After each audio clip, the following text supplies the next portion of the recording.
마리아의 아들 목수가 아니냐, 이것은 설교 제목입니다만 실제 그 유대인들이 예수님을 조롱하는 그런 말이었습니다. 그래서 누구가 아니냐, 뭐 이렇게. 우리가 대체적으로 우리나라 사람들은 옛날 시골 같은 데서 보면 너 너희 집 아들이고, 너 너희 집 아들이고, 그렇게 하면은 우리 아버지가 누구십니다 하면은 그 아버지에 따라서 자식이 평가가 돼요. 그래서 우리 아버지가 가령 서당의 아무개 어르신이 우리 아버지십니다 하면, 그러면 당장 대하는 태도가 다르죠. 그런데 이제 반대로 우리 아버지가 누지 무슨 살고 있는 누가 합니다. 그 사람 아들이구만. 그때부터는 이 사람 평가, 아들이 아버지 때문에 평가가 그냥 아주 형편없이 내려오죠.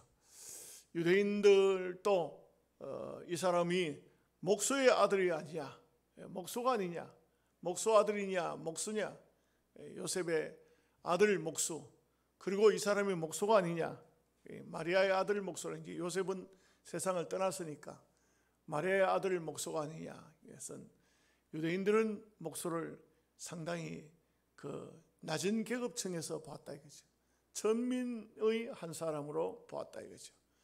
적어도 예수님이 납비의 가정에서 태어났다든지 그 당시 어떤 지도자 가정에서 태어났다면 절대로 그렇게 아주 무시하지 않겠죠.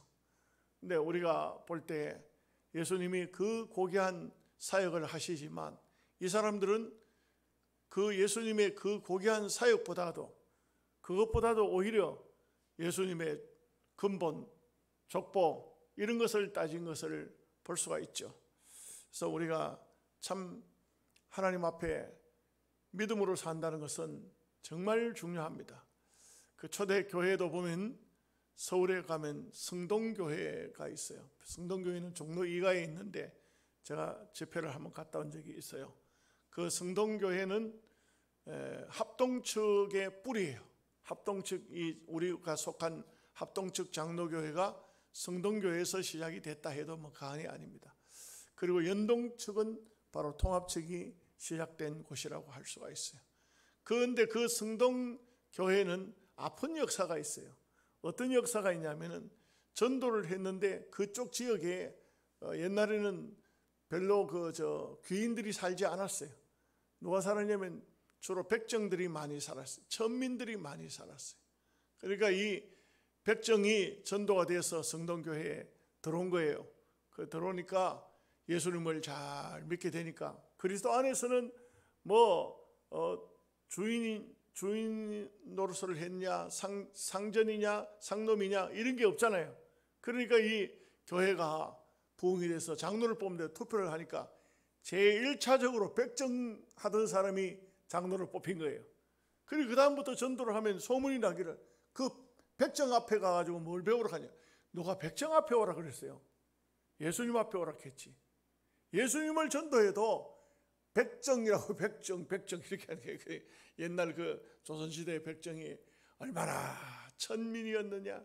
백정은 그냥 그 자식들까지 아주 최하의 사람이에요. 상놈 중에 상놈이에요. 이러니까 그냥 말을 사람들이 그냥 함부로 하는 것이죠. 근데 이제 어떤 아이가 울고 있는데 너 왜 울고 있냐 하고 물으니까 우리 아버지가 아픈데 약을 지으러 가도 약을 안 준다 이게. 의원을 모셔올 수도 없을 뿐만 아니라 아버지가 병에 걸렸는데 약도 안 판다 이게. 약도 안 준다 이게. 아니, 세상에 그래 이제 이 선교사가 물어보죠. 너희 아버지가 뭐 하던 사람이냐 이게. 백정입니다. 이 선교사는 백정인지 뭔지 그런 거는 상관이 없잖아요. 그 선교사가 내가 가서 고쳐줄게. 이래가지고 그 선교사가 의료 선교사인데 알렌 선교사가 와서 고쳐주는 거예요. 이 병을 고쳐주는 거예요. 그러니까 이 병이 나은 거예요. 이분이 누구냐 했더니만 고종 황제의 주치의인 거라. 이 임금의 주치의가 백정의 병을 고쳤다. 이게 뭐 완전 어마어마한 파격적이죠. 그 사람이 바로 박성출이라는 이 성동교회의 첫 번째로 장로된 장로예요. 참 그리스도 안에서는 그런 게 없지만 세상 사람들은 얼마나 이 자리를 따집니까? 그죠? 얼마나 따집니까? 그 사람 누구냐? 어떤 사람이냐? 위치가 어디냐? 감히 내한테, 그런 사람이 내한테 이런 말을 할 수 있어? 이렇게 그 옳은 말을 하면은 그 참 듣고 옳은 말이구나, 내가 좀 이 사람 말을 듣고 고쳐야 되겠구나, 그런 것이 아니고 신분을 따진다. 신분 따지.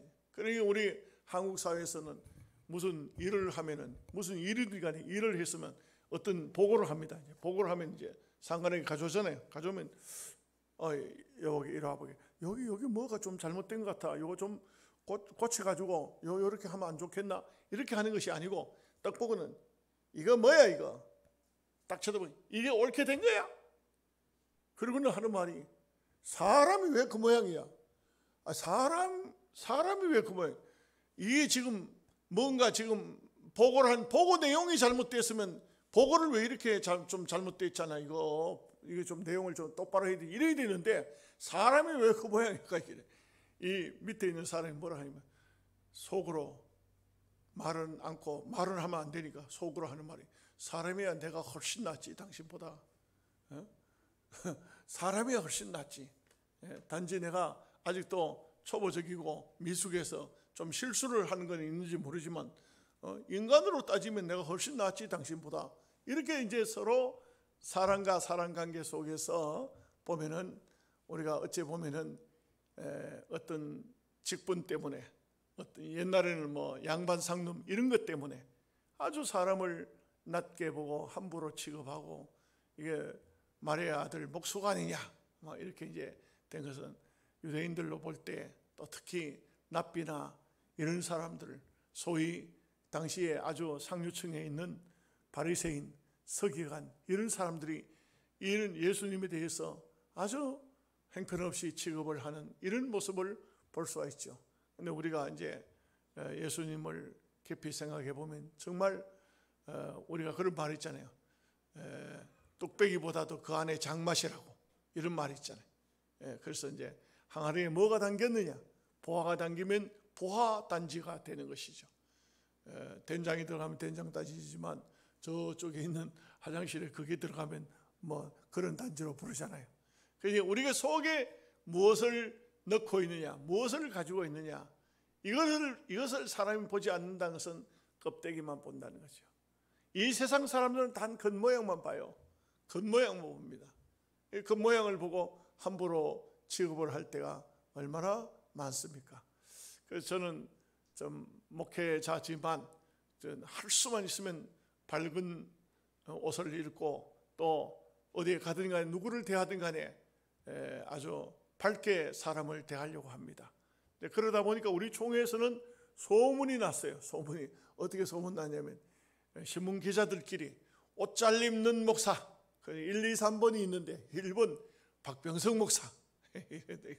그래서 그것은 제 속에는 근거는 별로 없어도 사람들은, 한국 사람들은 특별히 껍데기를 보고 평가를 하니까 겉모습이라도 잘 보여야 되겠다.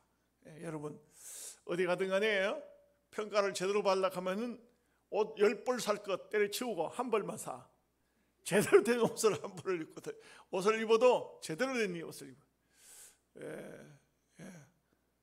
뭐 다른 얘기를 하려고 하니 조금 여러분들에게 그렇습니다. 야간 우리가 사람도 그렇잖아요. 자기의 삶을 자기가 컨트롤 해야 돼요. 정말 남들이 볼 때 그야말로 내 말이나 내 삶이나 내 모습이나 헛되게 보이지 않아야 돼요. 보면은 정숙하고 깨끗하고 건전하고 언제나 행동과 우리의 삶이 전부가 어느 한 부분을 봐도 빈틈이 없는 그런 사람이 되어야 돼요.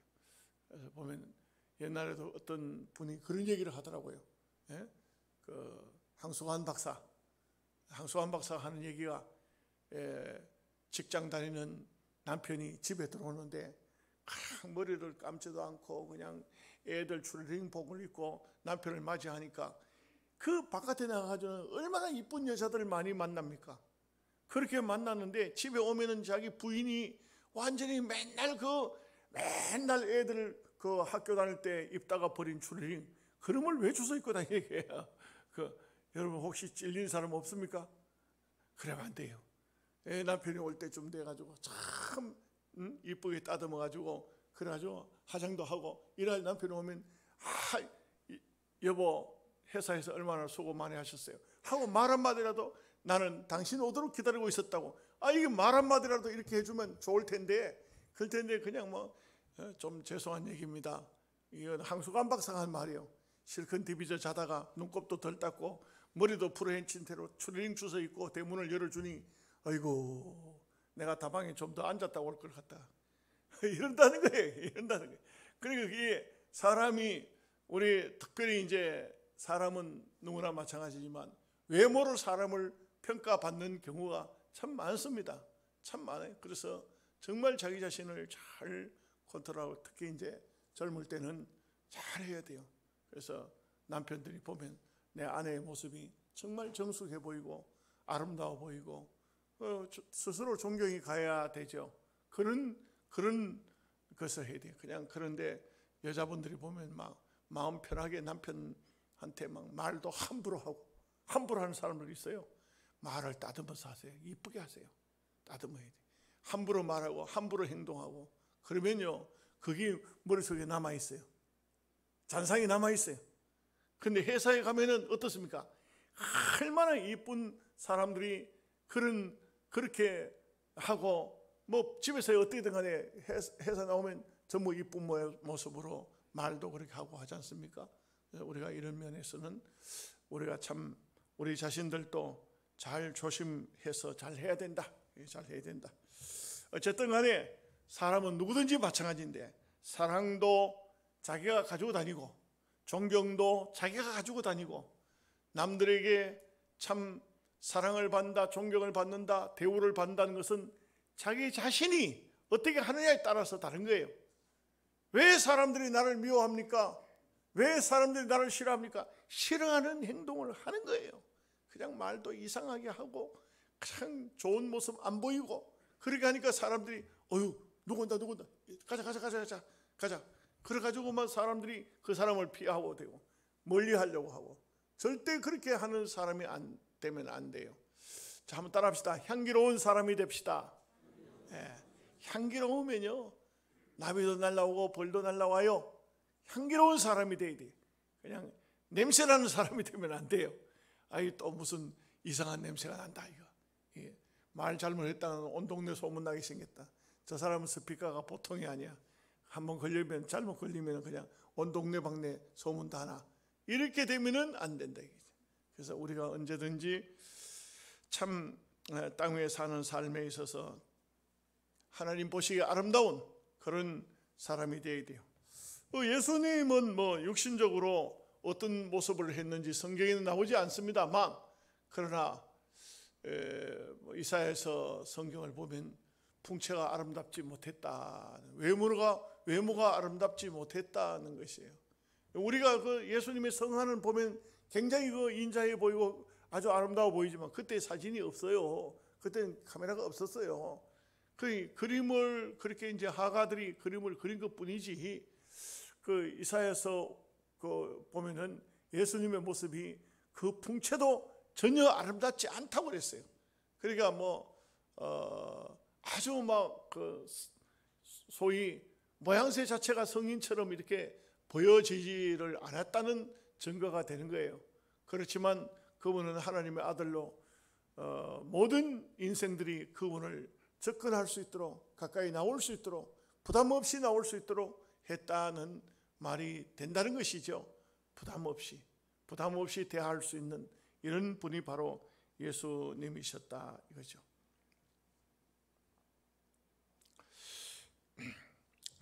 어떤 참 예수님을 발견한다는 것에 대한 글을 읽어보는데 어떤 성도가 이렇게 글을 쓰는 걸 하나 읽어봤어요. 자기 부인이 아마 건사인지 집사인지 모르지만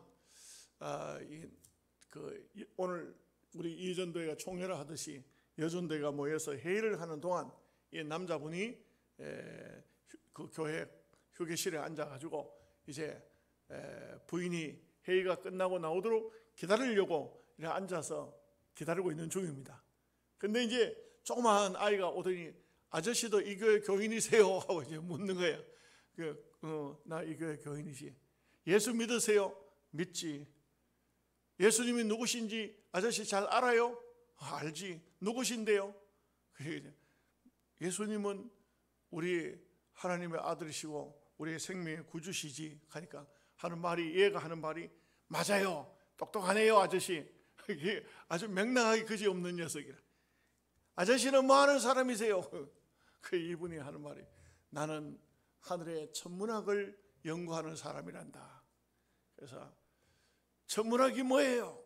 하늘을 보면 지금은 아무것도 안 보이지. 만원경을 가지고 큰 만원경을 가지고 저 하늘을 쳐다보면 저 하늘 위에 수많은 별들이 있단다. 그 별들을 연구하는 그런 사람이야. 그렇게 이제 말을 했어요. 그러니까 이제 이 아이가 하는 말이 그 천문학을 보면서 별들을 보면서 아저씨 천당이 어디인지도 봤어요? 그렇게 이제 말을 애들이 흔히 할 수 있는 얘기잖아요. 천당 못 봤지. 근데 어떻게 믿어요? 그래 이분이 사실상 입으로는 예수님이 하나님의 아들이고 나의 생명 구주고 하면서도 좀 더 깊이 있는 이런 생각이나 이런 행동을 해보지를 않았던 거예요. 신앙인으로 그냥 교회에 나오지만 자기 부인 때문에 그냥 교회에 덜렁덜렁 나왔는지도 모르겠어요. 그러니까 이분이 반대로 하는 거예요. 네가 하나님이 하늘나라가 있다는 것을 내한테 똑바로 가르쳐주면 10,000원 줄게. 10,000원 줄게. 이 말 속에는 실제적으로는 하나님 나라는 있다가 아니고 없다 하는 그런 어떤 불신적인 마음을 가지고 애한테 하는 말이 하늘나라? 애가 하늘나라가 있다 하니까 천당이 있다 하니까 그래 네가 나한테 하늘나라를 증명하면은 그러면 내가 10,000원 줄게 그랬어요. 그랬더니 이 아이가 하는 말이 아저씨 그 많은 경을 가지고 하늘의 별을 본다고 했죠. 그 별을 보지. 그런데 바람은 안 보여요? 그러니까 바람이 어떻게 보이냐 해요. 왜요? 바람도 못 보면서 하늘나라를 어떻게 볼 수가 있어요? 이게 그 애하고 자꾸 말을 하는데 말이 이상하게 꼬이는 거야 이게. 그러면서 하는 말이 아저씨 하늘나라는 눈에 보이는 것이 아니에요. 우리가 죽으면 천당에 가서 하늘나라에 들어가는 거예요. 이렇게 말을 했어요. 근데 별거 아닌 듯한 이 어린 아주 꼬마하고 이 맹랑한 아이하고 대화를 나누고 난 다음에 이 학자는 많은 생각을 하게 되는 겁니다. 그렇구나.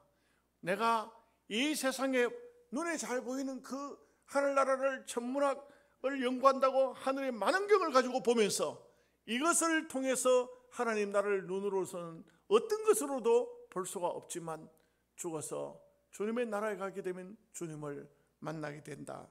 이 학자가 거기서 평범하지만 깊은 진리를 깨닫고 신앙을 회복하게 되었다는 그런 얘기를 제가 글을 통해서 읽어보았습니다. 그렇습니다. 우리가 이 세상에 눈에 보이는 것을 다로 여기면 안 됩니다. 눈에 보이는 것이 결코 다가 아닙니다. 분명히 영원한 세계, 주님의 나라, 새하늘과 새 땅, 신천신지가 눈앞에 있는 것입니다. 영적인 세계는요, 각기 사람마다 경험하는 경험이 달라요. 제가 이 영적인 세계에 대해서 좀 나름대로 생각을 좀 많이 해요. 요즘에. 왜 그러냐면은 제가 하늘나라 영적인 세계를 본 것과 다른 사람이 본 것이 많이 다르고 또 경험이 사람마다 다르더라고요. 그래서 이런 것을 보면서 소위 영혼과 육체가 분리돼서 영적인 세계를 영혼이 볼 때에 사람마다 경험마다 많이 다른데 그 미국에서는 보니까 그 하버드 대학의 이븐 알렉산더라는 그런 그 아주 유명한 그 학자 의과대학 교수였어요. 그 의과대학 교수이면서 아주 세계적으로 유명한 그런 학자입니다. 이분이 어떤 일로 인해서 잠시 정신을 잃어버려요. 정신을 잃어버리고 병원에 갔을 때 병원에서 사망 선고를 받아요. 죽었다는 선고를. 근데 이분이 알렉산더라는 사람은 예수님을 전혀 믿지 않는 사람이에요. 전혀 믿지 않는 사람인데 이분이 눈을 탁 가면 어느 한순간 이분에게 어떤 문제가 발생했는데 집에 목욕탕에서 넘어졌다 그래요. 목욕탕에서. 여러분 목욕탕에 넘어지지 마십시오. 저도 목욕탕에서 넘어진 적이 있는데 넘어지면 대부분 이제 문제가 많더라고요. 문제가 많아요. 근데 이분이 딱 눈을 딱 어떻게 뜬다고 딱 뜨는데 눈을 보니까 자기는 이 세상에 무슨 일이 일어난지도 모르는데 깊은 골짜기를 자기가 지나가고 있더라는 거예요. 골짜기를 지나가서 골짜기에서 딱 섰을 때 거기는 강물이 흐르고 있고 나룻배가 하나 있는데 그 배를 탈 수밖에 없는 그런 입장이 되어져 있더라는 것이죠. 그 이분이 거기서 순간적인 생각이지만 내가 이 배를 타고 건너가면은 이 세상은 끝이 나겠다는 그런 생각이 딱 들어졌다는 거예요. 그런데 참 신기하고 놀랍게도 거기서 나룻배를 하는 사람이 이렇게 보더니만 아니라고, 당신은 아니라고, 가라고 그걸 돌려보냈는데 이 사람이 깨어난 거예요. 깨어났는데 상당한 시간이 흘러서 깨어났어요. 그래서 이제 이분이 깨어나고 난 다음에 대학교에다가 1년 휴학계를 내요. 1년 휴학계를 내고 너무너무 신기한 거예요. 자기는 예수님에 대해서 전혀 믿을 생각도 없고 믿을 마음도 없었고 예수님을 믿는다, 하나님을 믿는다 이런 것은 심적으로 마음이 약한 사람들이 뭔가 의지하기 위해서 믿음이라는 것을 어떤 사람이 만들어내 가지고 믿도록 하는 것이지 이거 진짜 하나님 나라가 있다든지 영원한 세계가 있다는 것은 자기는 믿을 수가 없다는 것이었죠. 그런데 이분이 자기가 경험을 하고 이런 경험을 한 사람이 또 있을까? 이래 가지고 우리 한국의 서울대학병원까지 다 편지를 보내 가지고 그래 가지고는 혹시라도 죽음에서 죽었다가 거의 생명이 끝이 났다가 깨어난 사람이 있느냐, 이것을 전 세계적으로 모든 대학병원들로 해가지고 한 800명 정도를 이제 조사를 했는가 봐요. 그러고 난 다음에 이분 알렉산더라는 사람이 그걸 책으로 엮었어요. 그래서 사후 세계에 대한 글을 썼는데 거기에서 보면 세 가지 정도로 얘기를 해요. 뭐냐면은 죽음의 세계를 보고 깨어난 사람, 그러니까 이게 신학적으로 말하면 택한 백성이 이 세상에서 예수 그리스도를 구주로 고백하지 않은 상태에 죽으면은 하나님께서 돌려보낸다. 새로 예수님을 믿도록 하고 예수님을 영접하도록 하고 예수님 말씀이 아버지께서 내게 주신 자를 하나도 잃어버리지 않겠다고 했던 그 주님의 말씀처럼 이 분들에게 신앙 고백을 시킨다 이거죠. 근데 이제 이 죽음에서 깨어난 사람들이 세 가지의 어떤 결론이 있더라고요. 그 내용은 많습니다만 세 가지 결론이 있대요. 결론이 뭐냐? 첫째는 정말 이 세상에서 마약을 한다든지 술 중독이라 알코올 중독이라든지 무슨 깡패 세계에서 맨날 총 쏘고 이러다 총 맞아 죽기도 이래 가잖아요. 그런데 이런 사람이라든지 그런 일들을 이 세상에서는 무슨 그 사람 데리다가 무슨 교육을 시키고 뭘 하고 다 소용없고 죽음에서 딱 깨어나서 그 모든 것을 끊어버리더라고요. 놀라운 일이에요. 그건 도저히 안 끊어지는 건데 그거 다 끊어지더라고요. 다 끊어버려요. 두 번째는 뭐냐면은 이 사람들이 하나같이 하나님을 믿더라 이거죠. 그렇게 악한 짓을 하고 못된 짓을 하다가 총 맞아 죽었든지 칼에 찔려 죽었든지 교통사고로 죽었든지 죽었다가 깨어난 사람은 다 하나님을 영접하더라고요. 하나님을 믿더라고요. 세 번째는 뭐냐면 나이 많은 사람은 어쩔 수 없겠지만 일할 수 있는 사람은 다 일을 하더라고요. 정말 일자리가 없으면 주유소 가서 기름을 넣는 한이 있어도 일을 하고 있더라고요. 그 돈을 자기 손으로 벌어서 먹는 삶을 살더라는 거죠. 그래서 그런 면에서 보면 우리가 예수 그리스도를 일찍이 발견했다는 것은 엄청 감사한 일이에요. 여러분 예수님이 하나님의 아들이신 줄 믿으십니까? 잘 믿어야 돼요. 그 보면 우리는 교회 이름만 걸쳐놓은 사람들이 얼마나 많은지 몰라요. 그렇게 하면 안 돼요. 진정으로 예수 그리스도가 하나님의 아들인 줄 전심으로 전적으로 믿어야 돼. 전적으로 옳게 믿어야 돼. 옳게 믿어야 돼. 교회 왔다 갔다 하는 것으로 만족하면 안 돼요. 교회는 종교가 아니에요. 절에 다니듯이 그렇게 하면 안 된다고. 하나님의 아들인 줄, 나의 생명의 구주인 줄 확실하게 믿어야 돼. 오늘 요셉의 아들, 마리아의 아들 예수가 목소가 아니냐, 이렇게 이제 하면 안 된다고. 그래서 우리가 온전한 신앙을 가지는 게 좋습니다. 그래서 오늘 말씀은 굉장히 짧기 때문에 서론을 좀 많이 했습니다. 자, 1절 2절 말씀 보겠습니다. 같이 읽겠습니다. 예수께서 거기를 떠나사 고향으로 가시니 제자들도 따르니라. 안식일이 되어 회당에서 가르치시니 많은 사람이 듣고 놀라 이르되 이 사람이 어디서 이런 것을 얻었느냐? 이 사람이 받은 지혜와 그 손으로 이루어지는 이런 권능이 어찜 때문이냐? 여러분, 예수님께서 나를 믿으려거든 내가 하는 일을 보고 믿으라 그랬어요. 여러분, 예수님이 어떤 일을 하셨어요? 처음 시작하시는 요한복음 2장을 보면 물로 포도주를 만들어요. 물로 포도주. 이 찬물 갖다 놓지 마요. 왜 찬물을 갖다 놔? 나는 집에서도 찬물을 안 먹어. 근데 왜 찬물 갖다 놔? 아침에 찬물 물 조금 마시고 놓는데 확 쏟아져 버렸어. 이거 우리 주장은 기도하러 왔다가, 대표 기도하러 왔다가 물 닦느라고, 이게 뭐가 온전한 게 하나도 없어. 여러분, 예수님이 땅 위에 오셔서 얼마나 많은 역사를 나타냅니까? 기적을 나타냅니까?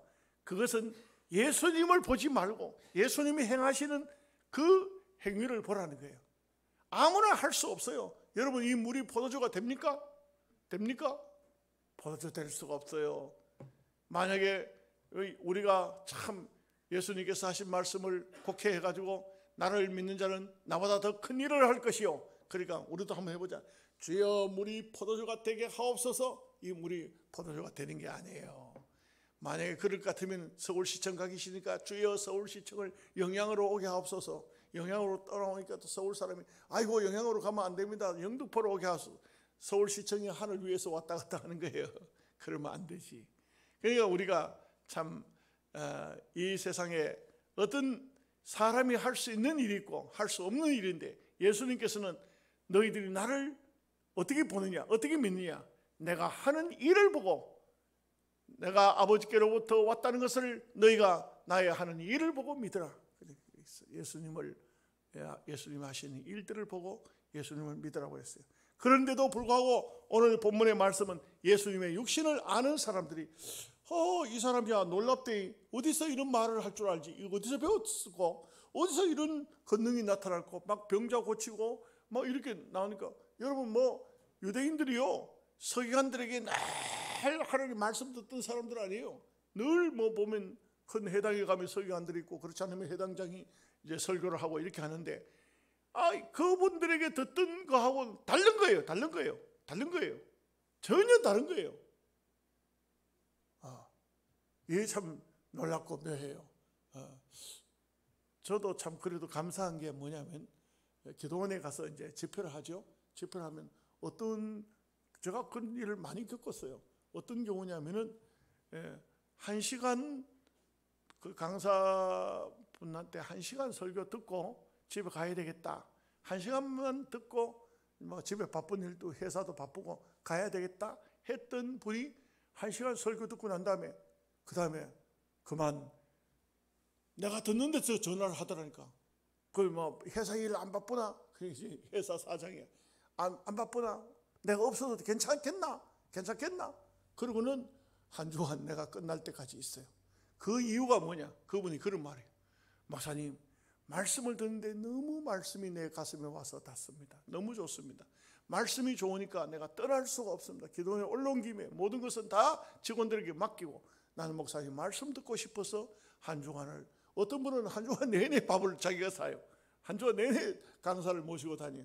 차도 좋은 차, 벤츠 같은 거 이런 걸 타고는 그런 분들이, 그냥 그런 분들이 이제 우리 시골 촌목사라고 가장 좋은 걸 사준다고 물어보지도 않고 고기를 우리 기도원 목사하고 가가지고 고기를 최고로 좋은 꽃등심, 이 꽃등심 불에다 구우면요 기름이 줄줄 흘러. 나는 그거 안 먹거든. 안 먹거든. 안 먹어. 그런데 막 이분들은, 그런 분들은 내가 건강세미나 강사도 그것도 모르고 막 이렇게 굽어줘. 난 기도원 목사고, 목사님 많이 잡숴, 목사님 많이 잡숴. 아니, 나는 고기 별로 안 좋아해요. 목사님 많이 안 좋아하는 거 아닙니다. 그런 고기를 안 먹어요. 기름이 막 그냥 불에다 대충 굽어가지고 막 기름이 줄줄 떨어지고, 그거 뭐, 아이고, 그러셔도 뱃살 자꾸 나오는데 저거 먹으면 베들레헴이 몇 센치나 더 늘어나겠나 이러니까 안 먹는 거지. 그러니까 그 다음부터 이제 알고는 이제 고깃집 안 가고 다 뭐 식사 대접하는데 그렇게 해요. 그게 뭐냐? 말씀이에요. 유대인들도 예수님이 말씀을 전할 때 그들이 무슨 말을 하냐면, 어쩌면야 이러한 말씀은 서기관들에도 들어보지 못한 말씀이로다. 아멘. 말씀이 심령 속에 들어오면 놀라운 역사가 나타나는 거예요. 놀라운 역사가 나타납니다. 하나님의 말씀이 우리의 믿음을 만들기 때문에 그래요. 말씀은 로마서 10장 17절 말씀에 믿음은 들음에서 나며 들음은 그리스도의 말씀이니라. 하나님 말씀을 들으니까 이 놀라운 역사가 나타나는 거예요. 그러니까 예수님의 말씀을 듣고, 야, 신기하다. 어떻게 어디서 이런 것을 배워가지고 왔었을까? 그리고 어디서 이런 권능이 나타날까? 그랬으면 어떻게 될까요? 믿어야 되죠. 그러면 믿어야 되는데, 자, 그 다음 3절 말씀 보십시다. 같이 읽습니다. 이 사람이 마리아의 아들 목소가 아니냐? 야고보와 요셉과 유다와 시몬의 형제가 아니냐? 그 너희들이 우리와 함께 있지 아니하냐? 하고 예수를 배척한지라. 참 기가 막혔어요. 참 기가 막힌. 하나님 말씀을 듣고 정말 은혜를 받고 깨닫고 하면은 아멘, 할렐루야, 너무 감사합니다. 우리에게 귀한 선지자를 주셨군요. 적어도 이 정도는 나와야 되지. 적어도 하나님이 우리 가운데 정말 귀한 선지자를 보내주셨네요. 그 조금 더 나가면은, 아, 이분이 바로 그분이구나. 수많은 선지자가 예언했던 말씀에 기록되어 있는 이분이 그분이구나. 이렇게 알아야 될 텐데, 여기에 이 사람이 참 말도 잘하고 그 권능도 잘 나타내고, 이 사람의 형제가 다 우리 동네에 아직도 살고 있는데, 이래가지고는 듣기 싫다. 그만해라. 설교 그만해라. 이제 성경 읽지 마라. 설교하지 그만해라.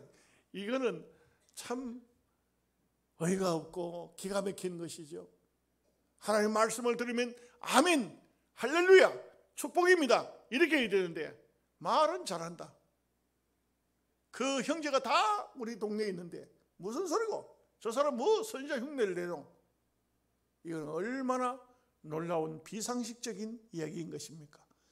말은 잘한다 해놓고 우리 친구 목사가 교회 안에 약간 머리가 약간 좀 모질했다 할까, 좀 이상한 할머니 하나 있었는데, 그 할머니가 새벽기도에 나와 꼭 새벽기도는 제일 앞자리에 앉아가지고 목사가 설교하면 아멘 하는 것이 아니고 말은 잘한다.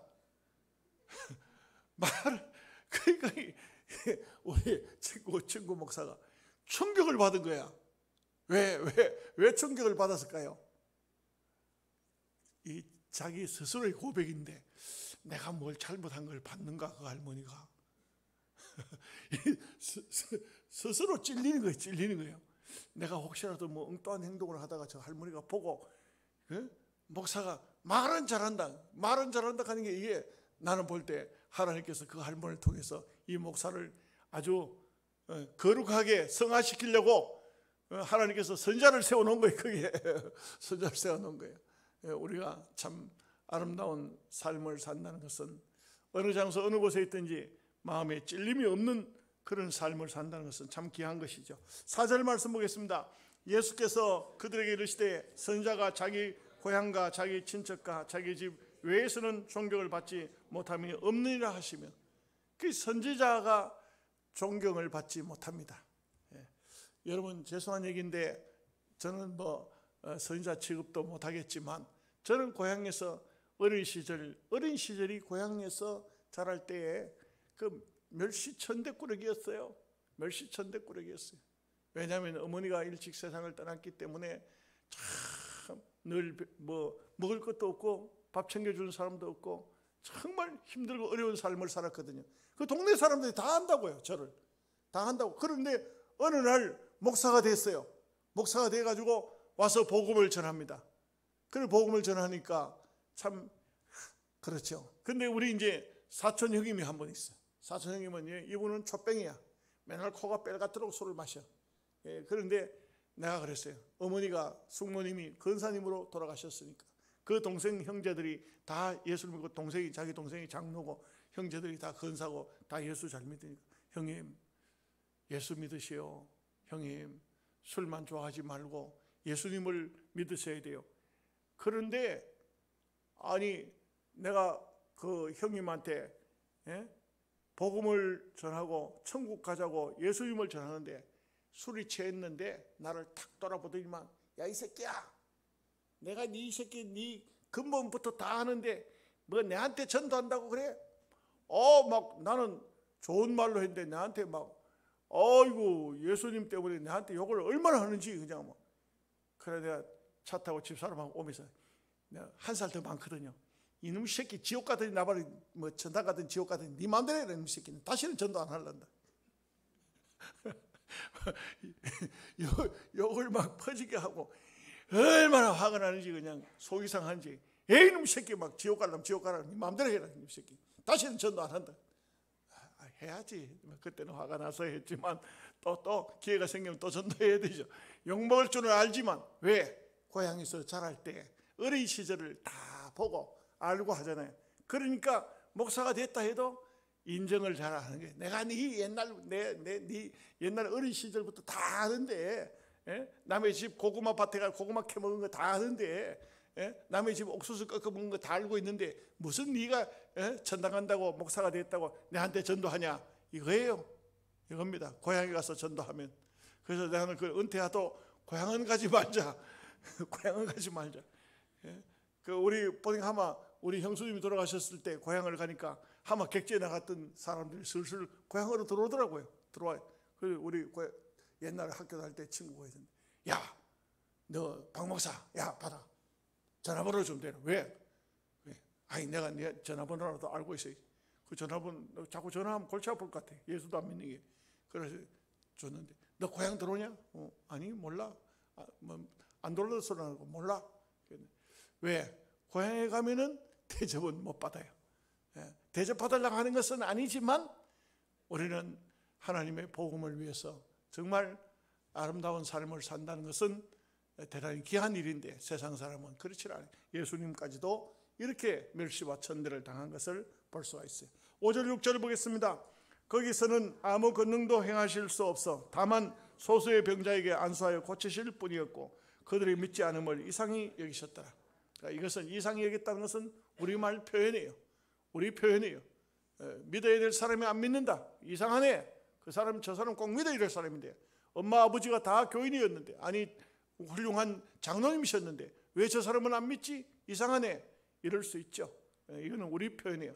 택함 받지 않은 자는 절대로 믿어지는 것이 아니에요. 여러분들이 하나님 말씀을 들을 때 아멘 하고 아멘이 와지고 우리가 설교를 들으면서 그렇구나 하나님의 역사구나 이렇구나 아멘 하고 오는 것은 택함 받았다는 증거예요. 그게 불택자는 하나님께서 선택하지 않은 사람은 그런 말이 오지를 않아요. 그런 마음이 오지를 않아요. 어떻게 됩니까? 한마디로 세상적으로 비우는 거지. 웃기고 앉았네. 웃기고 앉았네. 이러는 거지. 사람 마음은 어떻게 합니까? 교회에 앉아 있어도 말씀을 거부하는 사람이 있어요. 말씀을 거부하는 사람. 하나님의 뜻을, 하나님의 영광을 거부하는 사람이 있어요. 어떤 하나님의 역사가 있다 해도 그걸 거부하는 사람이 있어요. 그거는 하나님의 선택자가 아니에요. 불택자입니다. 불택자는 거절합니다. 그리고 택자는 언제든지 어떤 상황이든 간에 때로 택한 사람일지라도 연약한 것도 있잖아요. 부족한 것도 있잖아요. 그럴 때는 아이고 하나님 내가 이렇게 귀한 말씀을 듣고도 말씀대로 못 사니 죄송합니다 하는 그런 마음이 있지 누가 불택자처럼 그렇게 삽니까? 우리가 이렇게 선택받은 데 대해서 늘 감사하는 삶으로 하나님께 영광이 되어야 됩니다. 기도하겠습니다.